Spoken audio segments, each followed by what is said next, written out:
My name is Kate Mason. We are here at Toronto Hub, which is on the outskirts of Newcastle, New South Wales, Australia, for a presentation by Julianne Romanello on Smart City or Surveillance City. Newcastle is a forerunner for smart cities in Australia. Newcastle was also selected by the World Economic Forum as one of 36 cities to pioneer a new global policy roadmap for smart cities. Many of us are only starting to become aware of implications of what smart cities, the implications on our privacy, our rights and our safety. And though it's been hidden in plain sight, there has been very little community consultation and no discussion on the implications the council and the public-private partnerships by the council or the public-private partnerships in what will occur with bringing in the technologies. There's been no exploration on how we're going to be affected as people living within these communities. So we are delighted to have today with us Dr. Julianne Romanello. Julianne has completed her doctorate in political philosophy, whereupon she embarked on a career in academia, teaching at a number of universities. Julianne's research currently focuses on the fourth industrial revolution, social impact finance, and techno-fascism. So thank you so much for being here. We're going to have an hour of your presentation and then time for question and answers. And thank you so much for putting the focus on Newcastle for us.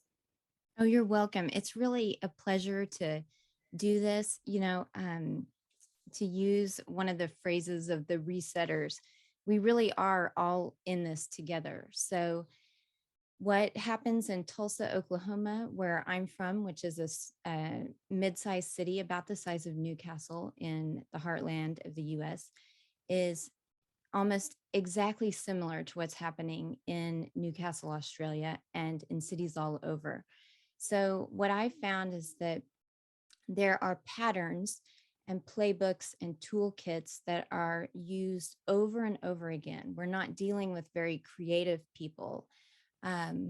So if I can show you the patterns that I have seen in my hometown and in other places in the state, then I can teach you how to identify the New World Order programs that we're dealing with.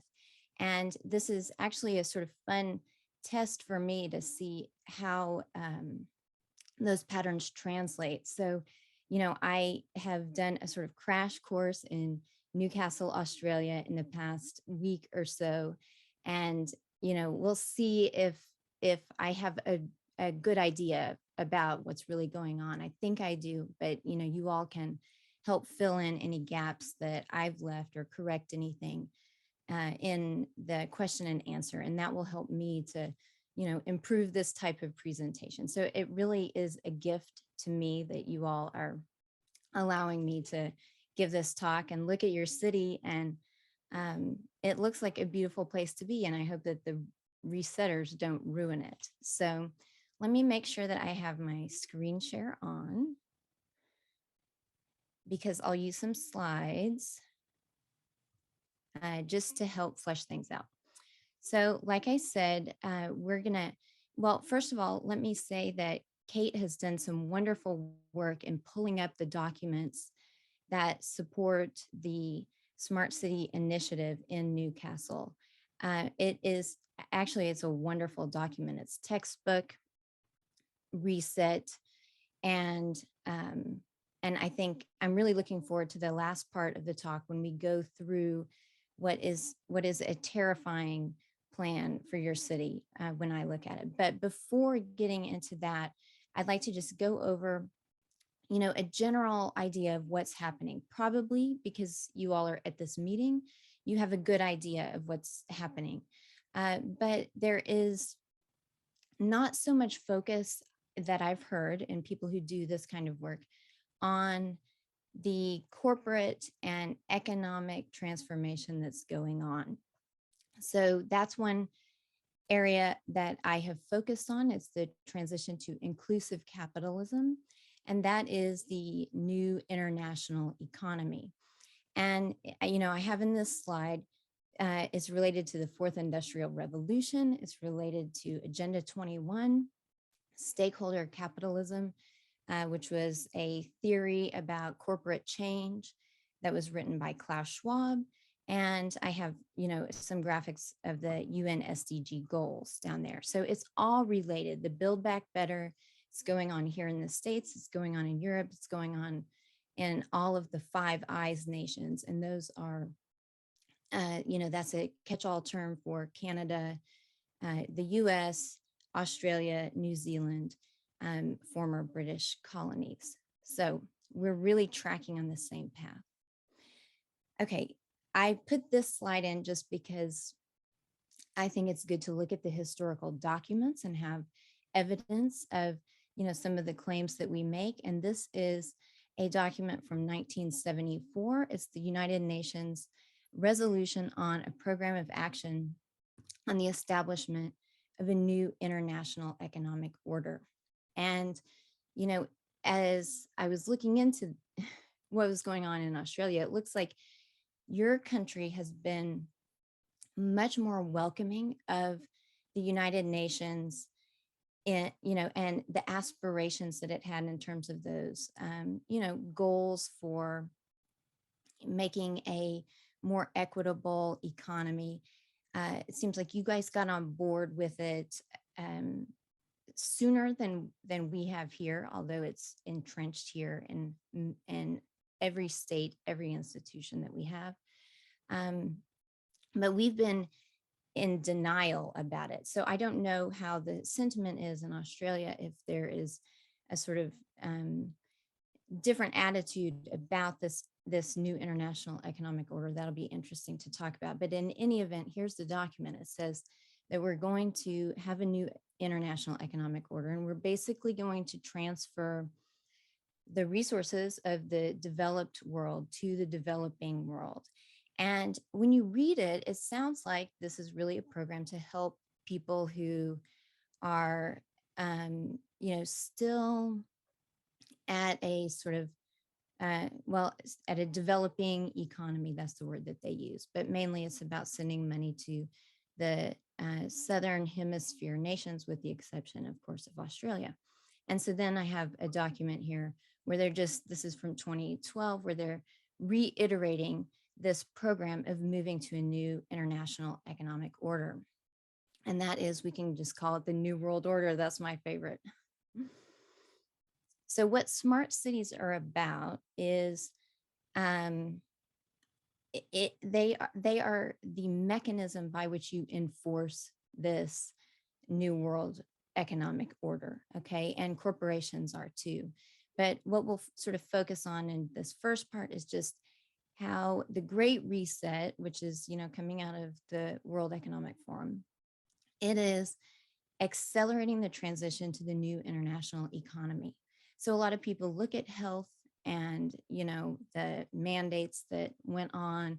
They look at, other policy issues, but I've sort of landed in this economic zone. And I'm viewing the Great Reset as an economic reset that is, it is the product of, and it is accelerating these sort of four trends that I have listed on the slide. So, if we want to understand what's going on, we really do have to look at what's going on with the fourth industrial revolution. Now, that is a program, it's a high technology program that is designed really to push us into a convergence of the physical, biological, and digital worlds, so that we become better than human, because we can incorporate all of the technologies of computing into our own thinking, into our own experiences and feeling and being and everything else. I was really surprised when I first started digging into this, and it really wasn't very long ago that I started digging into it. It was just before COVID. I was surprised at how advanced the technology is. the technology that large corporations have, that our governments have. Um, it really blew me away with the sort of precision technologies that they have, the nanotechnologies that we can't even see because they have been designed to be micro sensors, nano sensors. Um, for our purposes, we need to understand that this fourth industrial revolution is disrupting, that's a buzzword that they use, disrupting all sectors of the economy. So what we hear about in the news, we're probably 10 to 50 years behind what's actually possible. So, I look at a lot of headlines in mainstream media, and there are reports that the fourth industrial revolution is going to lead in the US to something like 88. Let me see. I wanted to say that I'm going to get my number wrong, but it's millions of jobs are going to be lost because of automation, the incorporation of robots into everyday life, and the use of algorithms and technology. So for our purposes, that we need to understand that the fourth industrial revolution, it is about creating massive job losses. And this is one thing that I try to talk about with the normies. Let me see if I have a slide that I could show you. Well, I'm not going to mess with it because I have problems with technology, but we're projected to have millions and millions of economically irrelevant people in the US. I know the same thing is happening in Australia, and it looks like Newcastle. I was reading just about the steel industry. It looks like much the same thing is going on there. That is what we see in the news about the job losses is probably an underestimate because the technology is so far advanced. So, with COVID and all of these different mandates and precautions, safety precautions that forced us to use meetings like Zoom, or to buy products online, or to use contactless payments, or to order to order food in rather than going and dining at a restaurant. All of those silly requirements that were pushed on the public, they were not for health and safety. They were actually to disrupt supply chains and accelerate the transition to a robot and algorithm based economy. I like to say that most normal human beings don't want to interact with a robot. We don't like it. It is my kids who are ages 4 to 11. They don't want to interact with a robot. They understand that it's unnatural. No one wants, robots caring for the elderly or for children. But that is what COVID brought us. Okay. I think that our resetters had to have a cover, such as a public health emergency, in order to roll out some of these technologies that most people would not have accepted otherwise. Okay. So I think that is a crucial piece of the puzzle to understand. What the resetters want to do is replace all of us with a robot or an algorithm. Now, why do they want to do that? Well, it's really about managing risk. So, on my last slide, it had a little picture of a book, The Workplace in the Fourth Industrial Revolution. And there's a wonderful passage in there that said, robots don't argue, robots don't get sick, robots don't do all of these things that are messy human behaviors that cost the corporations or the government money. Okay. So they want to get rid of us and manage the risk to their bottom line by using algorithms and software and robots. Okay, but no one wants that. No regular people want it. So you have to have a cover of COVID. Okay, so when we think about the impact that that kind of disruption will have, they call it disruption, that's their word. We're looking at the creation of an economically irrelevant class that has to be reskilled. Okay. And so I think when we start looking at the universities and University of Newcastle, especially, and how it is setting up pathways with your primary and secondary education to create new jobs and life ready and career ready people, then we have to understand that process in terms of managing human beings who otherwise would be without work and without any kind of occupation. Okay, so you have to manage them and you have to reskill them and retrain them. And it's important to understand that a lot of the talk about workforce development and workforce readiness is not actually about, you know, preparing people to engage in gainful employment or to work productively in a trade or anything like that. It's actually about sort of keeping them in the process of lifelong learning. That's another buzzword, so that you'll be too busy to throw off a tyrannical government. Okay. And they're also going to make money off of you by, you know, sort of mining your data as you go through these training programs and you go through reskilling and upskilling ad infinitum.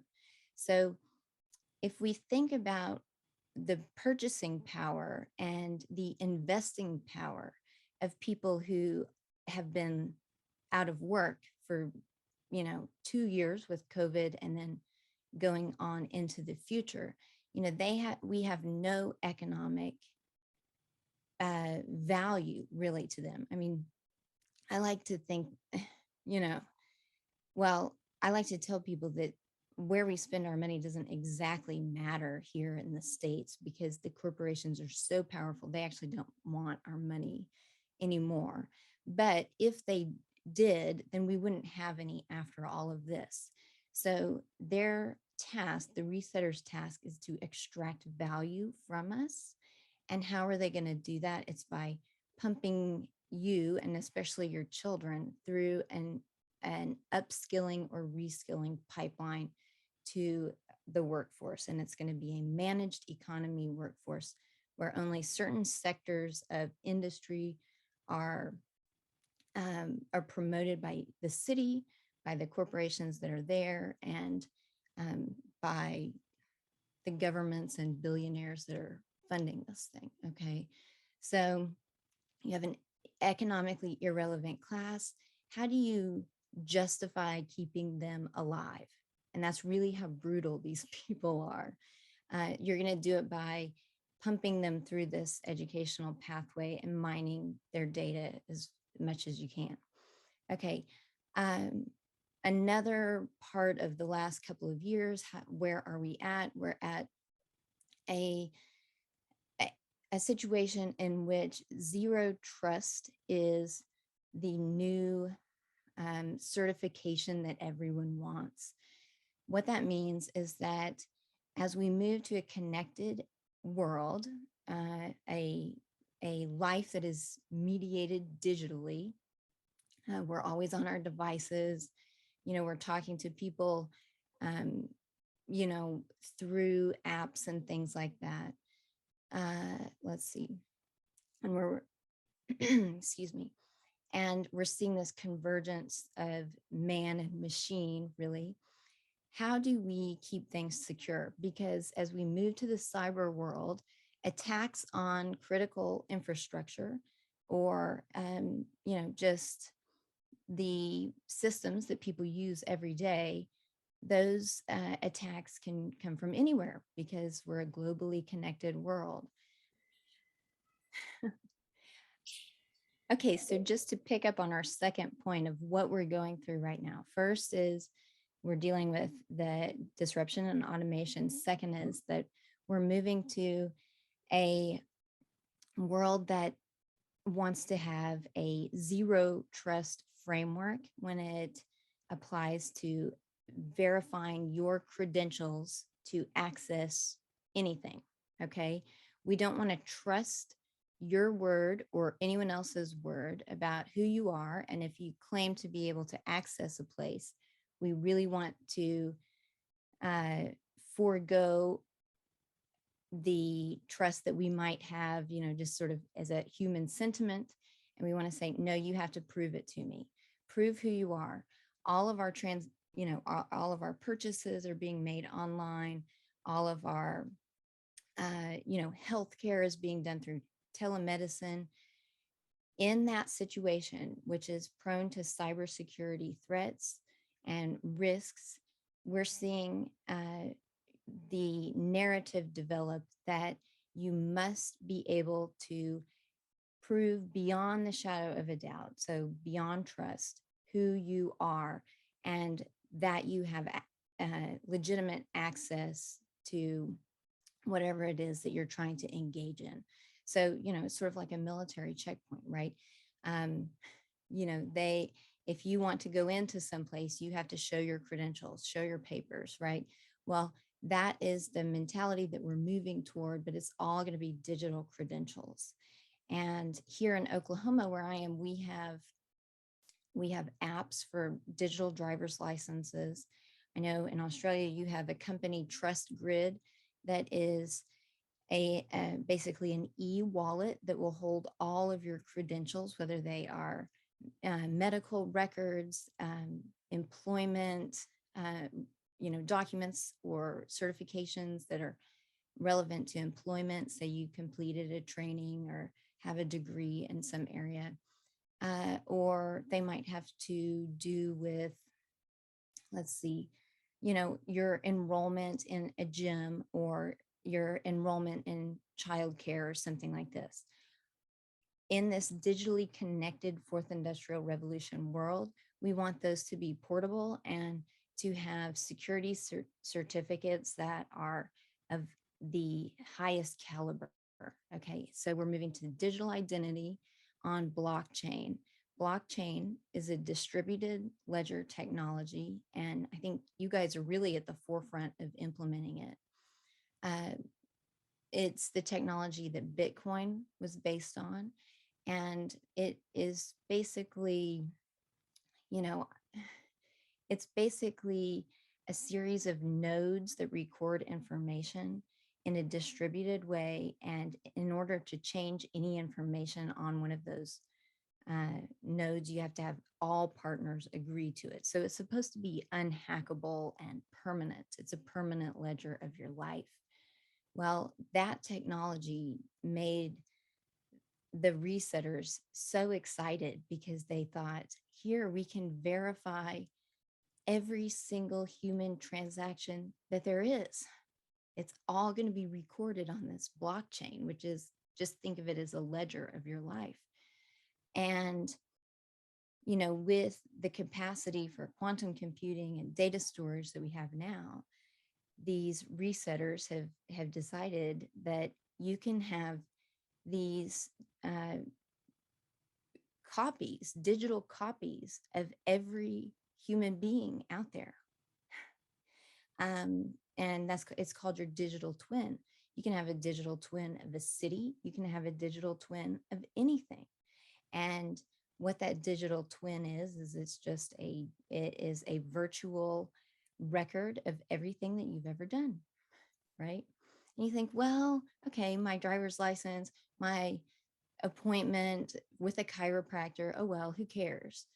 They can see that. Well, that won't be the only thing that's on it if you live in a smart city, because smart cities are equipped with so many levels of surveillance and connected the Internet of Things, which is just the sensors on every single, parking place, every street light, every appliance that you have, all of those different items that, you know, in normal life would just be an item. Now they're going to be connected to the internet, and they're going to be registering whether or not, say, you walked by, or you ran the dishwasher, or did you cross the street at this point? Okay. All of that smart city surveillance is going to be collecting data about everyone and everything, and it will be written onto that digital ledger. And so those records are very valuable to people who are engaged in things like predictive profiling. Okay. And, you know, it is, I think just talking about it is very scary to the average person. So we have a narrative of this zero trust framework, and we say your privacy is going to be protected. You know, we're going to implement all of these different cybersecurity checks, but those very same checks are actually part of this transition into a situation in which we're going to be, you know, basically social credit scored. Okay. So the next two things, and I'll sort of zoom through these. We're seeing a transition. The last 2 years is really about a transition from representative government to corporate governance. Okay. Now it's very pronounced here in the States, and it looked to me like the same thing is going on there. I mean, I know you're that in Newcastle, you're seeing a lot of public-private partnerships, and the uh, outsourcing of, you know, governmental activities to task forces that are not elected by the people.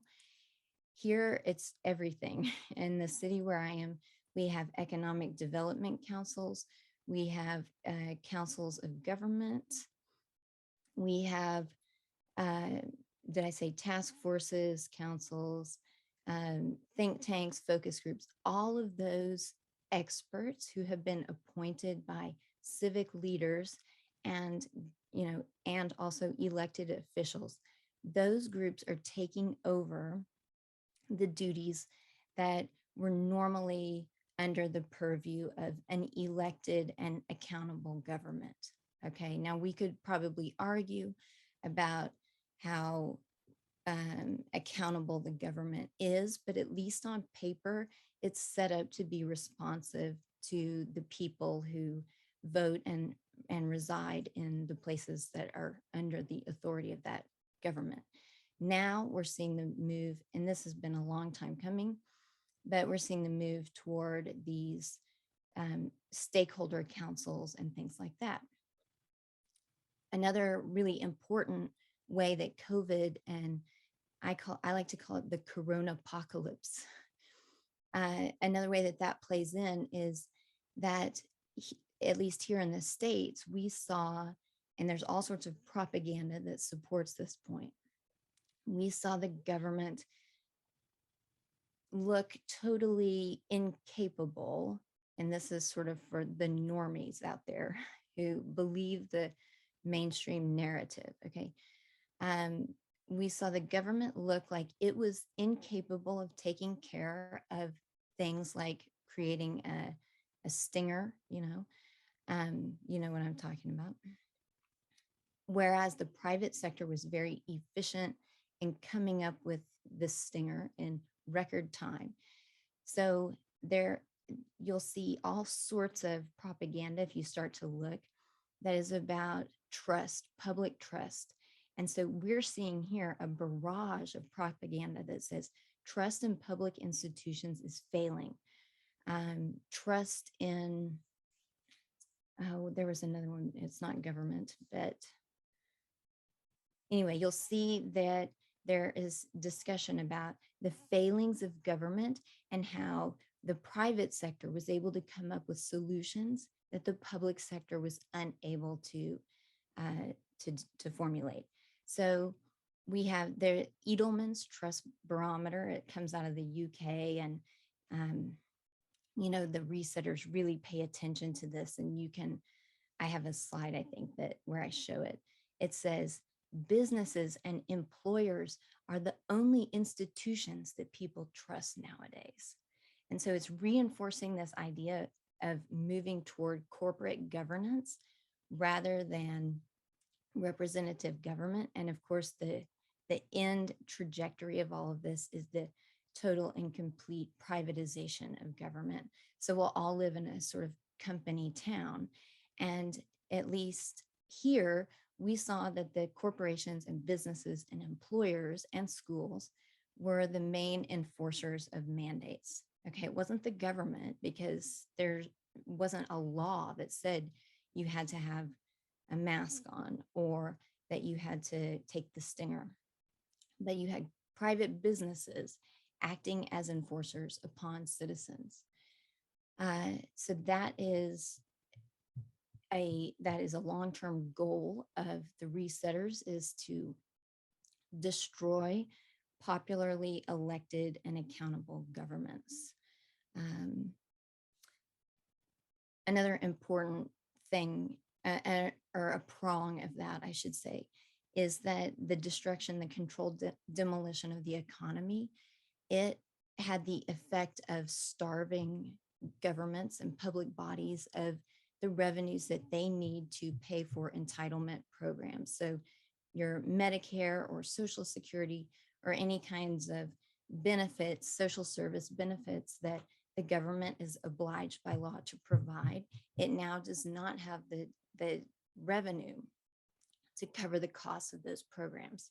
And there are lots of sneaky things going on with, say, tax incentive packages that are given to corporations right now in the interest of spurring the innovation economy and attracting young talent.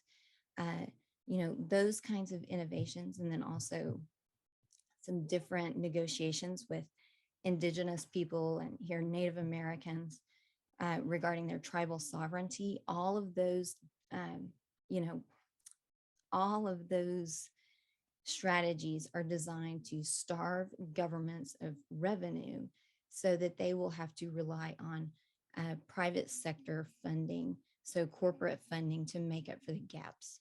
Okay, and lastly is the economy and the impact. We're moving toward this impact economy of value. Now, the impact economy is probably the most, let me see what, it's probably the trickiest to understand, it seems, when I have done these talks before. We're moving toward this new international economic order, which really is not about gaining in wealth or creating profits for businesses. And it tracks, the trajectory that we're on tracks very well with the move from shareholder capitalism, which is a theory about what corporations ought to pursue. And in shareholder capitalism, they pursue profits for the stockholders in the companies. Okay, we're moving toward Klaus's stakeholder capitalism. And that is a new theory about why corporations exist and what purpose they serve in society. And Klaus theorizes that they exist in order to produce value for the society or the community. And it sounds very nice, right? Oh yeah, businesses are going to stop being so greedy and pursuing profits, and they're actually going to care about workers and the people in their cities that are affected by things like pollution or long working hours or plant closures or whatever the case may be. It sounds good, but instead we're moving to this new international economy, which is trading in behavioral outcomes. So we're not talking about you work for money anymore. We're actually talking about you work for social credit. And if you think about the sustainability agenda, one of the tools that it uses is a cap and trade mechanism of issuing carbon credits to different industries and saying, okay, well, as a nation, we're going to have 100 credits of carbon that we allow our industry or our industries as a total to emit. we're going to divide them out, 25 go here, 10 go here, and so on. And the different companies could trade those credits, but it's a fixed amount that exists. That's how the new international economy works. But instead of just carbon credits, although that's still a huge part of it, it's going to be based on behavior and values. Okay. So that's where social credit scoring comes in. And obviously, China is a prime example of it, but the Western countries we're being set up for it as well. And that's where all of the surveillance comes in. Because you'll remember that the first point is that we are seeing massive job losses, and so those people no longer have the ability to invest. They've become economically irrelevant. How are they going to participate in an economy, and how are they going to make it grow? Because no one wants to talk about a recession. All your politicians, all of your business leaders, all of your civil society leaders are going to say, well, we want to pursue economic growth, right? The way you understand that and the way I would understand that is, you have a sort of flourishing economy that depends on individual business enterprise, and people are doing what they have found to be productive and give a profit to them, and some sort of product or service that's valuable to the community, and you trade. Well, in the new impact economy, you don't have enough people who are economically able to purchase the goods and services that that are going to be supplied by the economy. So you have to find a different way to create economic growth, because they're not going to let go of the language of economic growth. But because we've lost our purchasing power, because we're unemployed, because we're all broke, since our criminal governments have engaged in, printing all sorts of fake money, we have to find a new way to create the illusion of economic growth. And that is by trading in these values or social credit or reputation capital. Okay. The impact economy is a moral and ideological program that's based on the UN SDGs. And those sustainable development goals, when you read them, they all sound very nice. They all sound nice. We want to, they say eradicate poverty. I personally think that is an impossible situation. And so I would be sort of cautious just because I saw the word eradicate. But let's just say that it said we want to, diminish the pervasiveness of poverty. Well, that's a goal that most of us could all get behind, right? So those SDGs sound very good. We want to make sure that people have access to clean water and healthy food and a clean environment. It all sounds so good. It sounds good because the words and language have been developed over the course of decades with intensive focus group testing of what words and phrases are sufficiently ambiguous and also give a sort of positive sense that's going to put people at ease when they read them. And a lot of it is military technology that's gone into developing those goals. So they do sound nice, and I'll try to unpack some of them as we get later on into Q&A or whatever. Those goals are actually a moral and ideological program that is designed to constrain free discussion, free movement, free everything. Okay. And it's really a program of social management. So that's really what we're moving toward.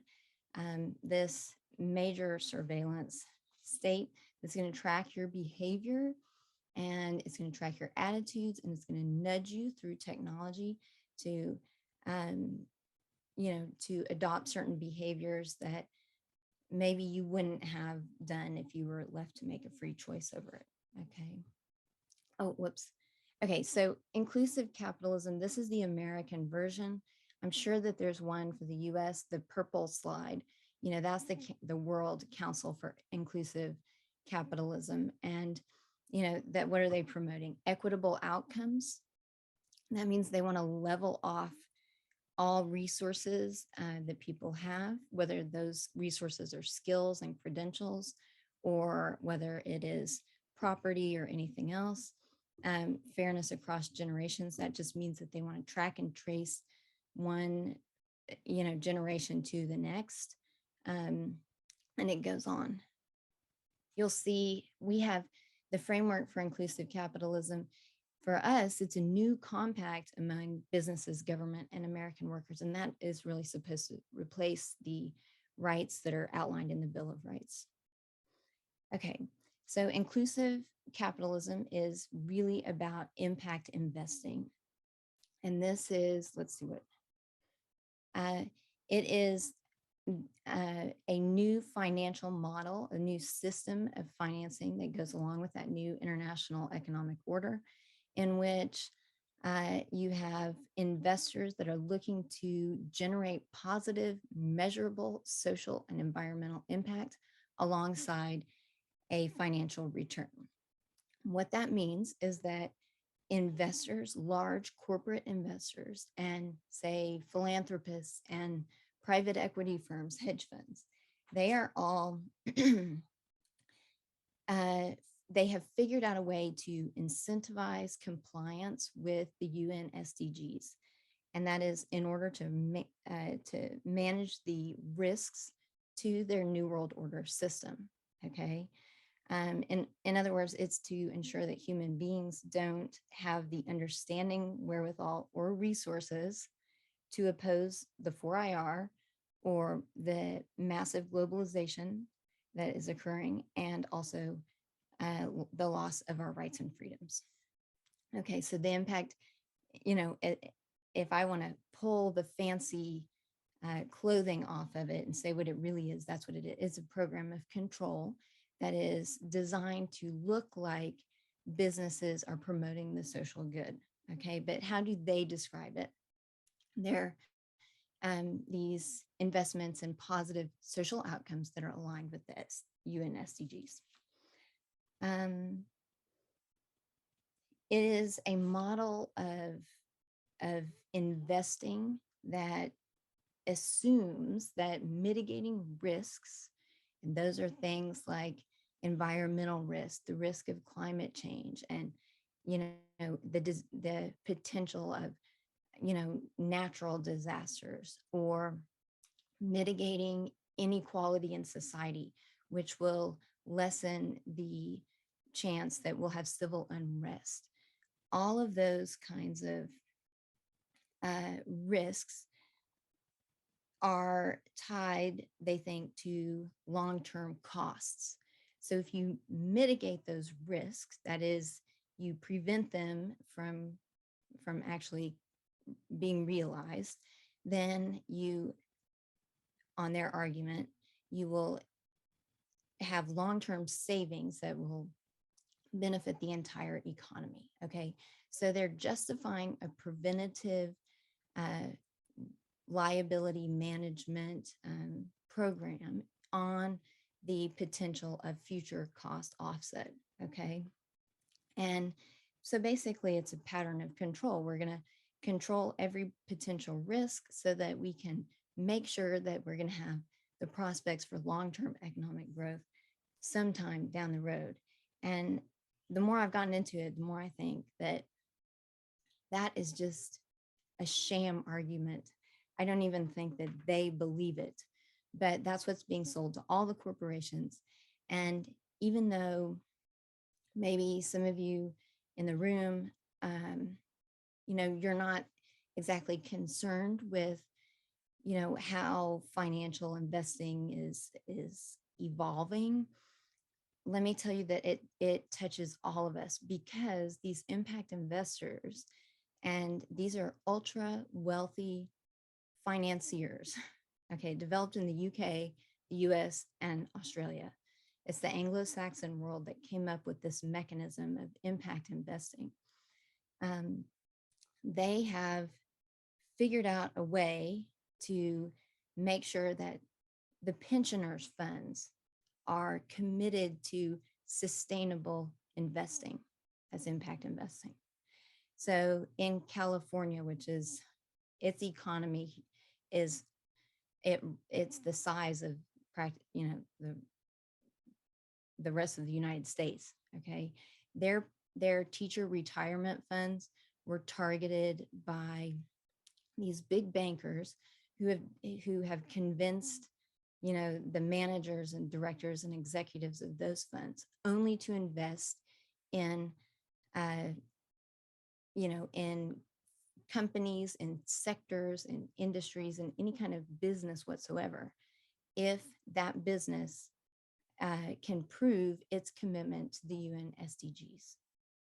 Okay, so you're seeing it with these large investing funds, and businesses and large corporations are all trying to prove that they are aligned with the UN SDGs.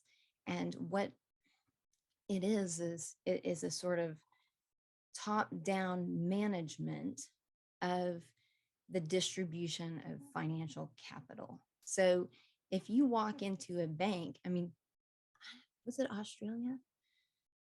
I just saw recently that a certain bank chain was going to stop giving loans for vehicles unless they were electric vehicles. Is that Australia? I don't know. Anyway, that kind of trend where you will be denied, say, access to a loan if the thing that you want to purchase is not sufficiently sustainable, that trend is going to be echoed and magnified all throughout society. So, for example, Microsoft has in its company policies right now, it has a standard, or it's issued a policy that says that anyone with whom it would do business, a private contractor, government, any other business, they must agree to respect Microsoft's commitment to the Sustainable Development Goals. Okay, so it's basically saying Microsoft, which is, I don't know what number or ranking it is in terms of the largest multinational corporations. But if you want to do business with them, even down at the very local level, like you service copy machines or something, you will not be able to have a contract and do that business that your own private business might need for its bottom line if you do not agree to adopt this moral program of the SDGs. Okay, so this trickles down to everyone. You're seeing it in school systems, in hospitals, in corporations, and it's all coming from the very top. And if you look at who is in the Council for Inclusive Capitalism, it's the Ford Foundation, it's the Rockefeller Foundation. It is, here it's our chambers of commerce, it's our labor unions. Everybody is in on it. And it can be a little frightening, but I don't know, it sort of gives you courage as well when you know how bad it is, I think. So anyway, that's what we're transitioning to is this new model where we trade in behavioral outcomes. Corporations are, they're no longer going to be trying to make as many cars because people won't have the money to buy them, because it will be socially taboo to drive them. And all of this, was really accelerated by the pandemic and this public health emergency that was declared really for the purpose of reconfiguring supply chains. Okay. Now, when it comes to government, this is a slide that I used when I was talking to the Republican women of the state of Oklahoma. So I say, how is it possible to reinvent the constitutional system without an election, a convention, or a revolution? Well, you create a problem, you craft a narrative, you control the response, and you introduce a solution. So at the bottom, you see automation could eliminate 73 million jobs. In the middle, this is a scene from that trust barometer that I mentioned. Business is now only business now only institution seen as both competent and ethical. Oh, so we like business and the corporations and the Economic Development Council so much better than government, right? And then it takes us where to a new social contract. And I don't know, with the way things are going in the US, I'm betting on the people of Australia to raise a better response than we are right now. We're slow, slow, slow. So also just to reiterate, decreased revenues, increased demand for public services, and struggles to innovate. This makes corporate governance replace representative government. Okay, smart cities, and this is, oh goodness, smart cities are for impact tracking. So we saw impact finances, the way that the economy is moving. Smart cities, Newcastle Smart City, plays into this. Now, this is a report from the G8 Social Impact Investment Task Force. This is the Italian report, and I found it to be really helpful. You'll see in the box, it says social entrepreneurship. Those are your impact investors, digital technologies, that's your smart city infrastructure, and co-creation, the concept of smart communities. And you guys are slated to be one. It says digital technologies are going to be in the service of local social needs. So of course, that controlled economic demolition that's been wrecked on the whole world has left people with huge social needs.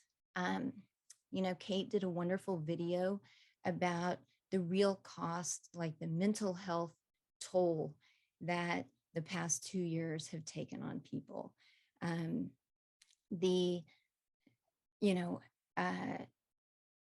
It is in every sector. Businesses are starving. Children have been sort of set back in their educational programs, and they're having to sort of relearn things or just deal with being set behind because they couldn't actually attend the classroom. All of that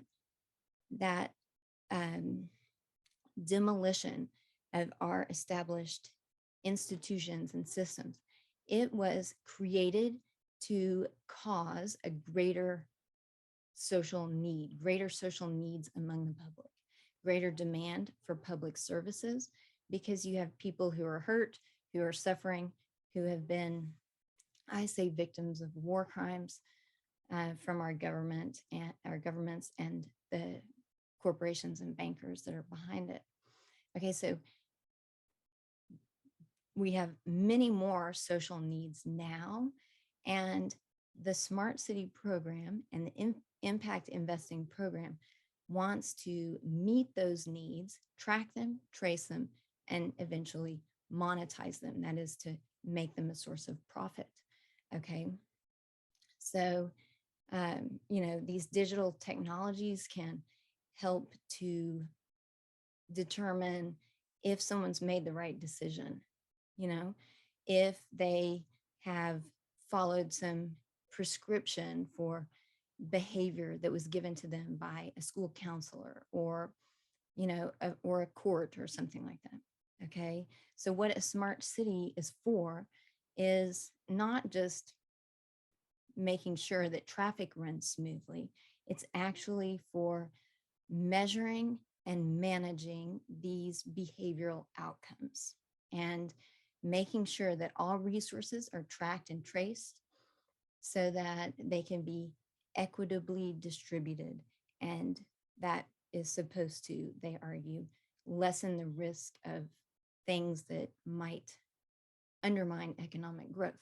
Okay, so you can see by combining the social and technological approaches, strategic systems can emerge that will use ICT tools as communications technologies as innovative support for the provision and management of services through public-private partnerships that can ensure grassroots participation and develop scalable solutions that can address real local needs. So you guys, I'm sure, are seeing lots of propaganda about mental health, about the need for affordable housing, about the need for financial literacy curriculum in your schools. You name it. There are tons of these different social programs that are rolling out, and we're being told that we need them. They're creating a sort of demand for those, and then government doesn't have the money to fund them, right?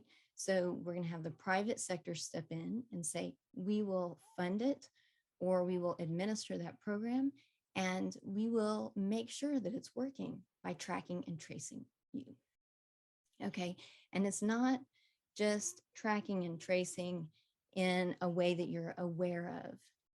That is like, you sign onto the internet, you know that you're being tracked and traced. This is just walking down the city, the sidewalk in a smart city that is equipped with myriad sensors and cameras. It's going to be watching you, tracking and tracing you without your knowing it. Okay. Now, this is sort of where we get to, how did this happen anyway? Because it sounds so big and bad that I think people, at least some of the people that I've spoken with, don't believe it's happening. And so I'm always trying to find a way to persuade them that it is. And I thought, well, if I can show you sort of how they have, that they, the resetters, have gotten so far with this, maybe you'll be more convinced. So one of their main tools and strategies is this collective impact strategy. And, this is from the Stanford Social Innovation Review. It's a magazine that everyone who's interested in impact finance reads. All the bankers read it. All the hedge fund managers read it. All of your guys at the Chamber of Commerce, they all read it. The yuppies, they read it. And it talks about the 5 conditions of collective success, or in other words, how do you implement a totalitarian agenda without looking like you're doing it? And that is that you come up with a common agenda, a common vision, and your smart city plan talks about it, and the strategy for Newcastle University talks about it. We have a shared vision, a common vision. I'm trying to find it here. Let's see. We have a common commitment to and it'll go on and on. But you have this common agenda, and it's going to be all of your nonprofits, all of your businesses, and government agencies and schools and things like that. They're all going to be talking the same way and pursuing the same goals, which really are the SDGs. The second feature of collective impact is that you have shared measurement systems. And in a report that I have, it shows you impact investing cannot work unless you have measurement systems, smart city measurement systems. The shared measurement systems they have been here in Oklahoma, where I am, for about 30 years. The resetters in our state have been working to create these longitudinal data sets about students, and they want to share that student data so that would come under our Department of Education. They want to share that with the Department of Health and Human Services. They want to share that with the Department of Transportation.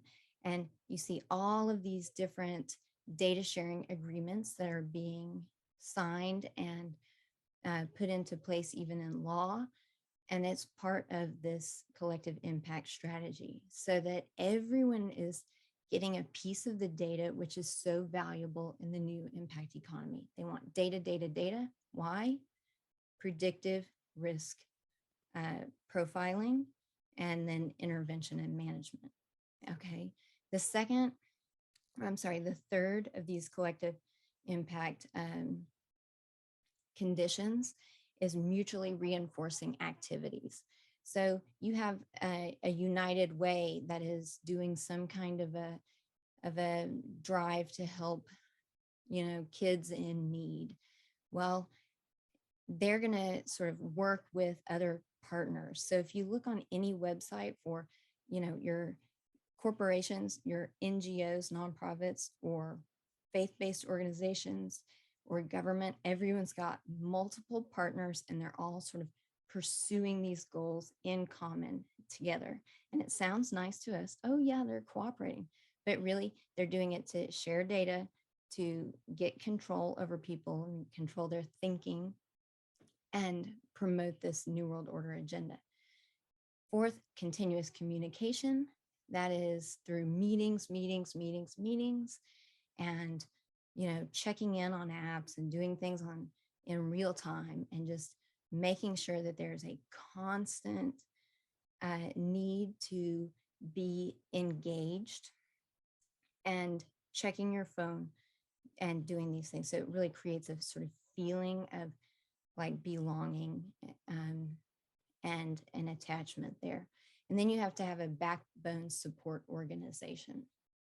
And those are usually like community service councils or the United Way or very large groups, NGOs, or in your case, universities that offer support just for the administration of this agenda that is common to all. So you have large organizations that facilitate this collective impact strategy, and that's the reason why they exist. It's just to make sure that everyone is doing all of those conditions of collective success. And, here we have, for example, the United Way will pair with businesses and they'll come up with incentive programs, and they'll say, oh, if you donate $2 of your paycheck, you get to wear jeans on this day. And so it sort of creates the social pressure to join in. Oh, it's only $2, and everyone's going to know that if you're wearing slacks instead of jeans, that you didn't fork up the $2 for the United Way. And it starts like that. And then pretty soon you're hearing this rhetoric about millennials don't want to work places because they will only work in places that have a large community engagement strategy. And you see businesses are transformed that way.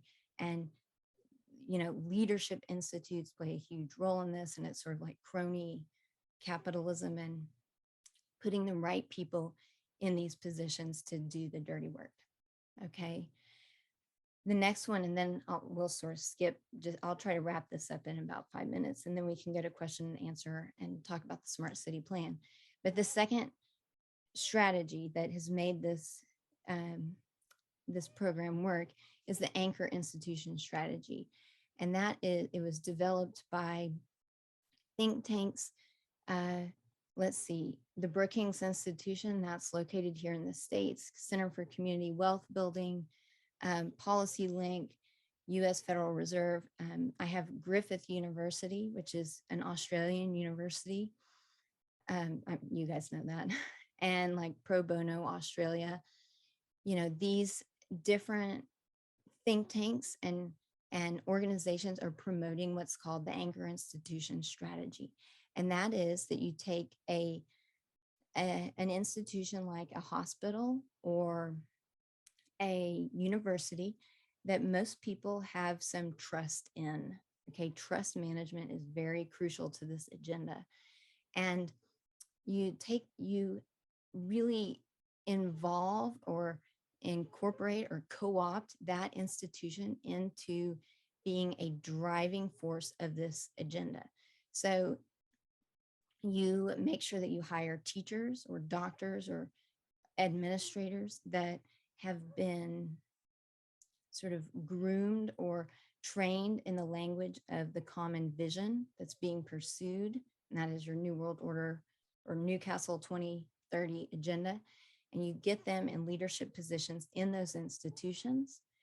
And the public trusts the institution, not knowing that it has been slowly stacked with people who are on board with the New World Order agenda. So when I look at universities here, this for public universities, we have a board of state regents. Well, I can pull up those public documents from the board of regents that talk about hiring strategies. And it says we have to make sure that we hire this kind of person who's going to promote workforce development, economic development, and so on. And you transform the institution, and then that institution, it trains people who will go out into the community to promote that agenda. And they call themselves change agents and thought leaders. And, that program of social change is linked to economic development, and it's described in terms of innovation and modernization and taking us into the 21st century and becoming a global leader in this, that, or the other. And around the physical location of those anchor institutions, you can do a lot of revitalization efforts, and usually there are tax credits that go along with it. So you see many ways to transform both the economic sectors and the employment sectors that are attached to those areas. You see that, because these anchors are usually high-tech research institutions, you can implement that zero trust framework where you have secured access to places. Like if you look at college campuses here, they're almost like prisons. You have to buzz in and you have to prove that you have the right to be there. There's no assumption that you can enjoy those places. And then, the like politics that govern those areas around anchor institutions are usually made by task forces rather than representative government. And then they are engaged in this impact economy. So they align resources and strategies to promote the outcomes. And here, and that's from Pro Bono Australia. I'll give Kate these slides so you can look at them. Australian universities, what they're doing is they're administering these social impact programs where they go out and test different behavioral interventions. Now, a lot of those are programs that benefit poor people, who need a lot of public services. But the goal of the reset is to make us all poor, and everyone's going to need public services. And that demand for those creates the need for investment that is tied to impact tracking. So, you can see Australian universities, as anchors in place, they're engaged in place-based impact investment. That is social credit scoring. Okay, this is your Newcastle University. You can see the priorities: better, healthier living, next generation resources, growing industries, connected communities. These are all the buzzwords, and you see it, they even call themselves an anchor institution. These are all the buzzwords of the New World Order. They're going to create a stronger, more inclusive society, to build local capacity, connectedness, sense of belonging. Okay, this is the orange box here is from the Newcastle Smart City Plan, and it talks about the smart economy. And you can see that it, at another place in your Smart City Plan, it specifically mentions this honeysuckle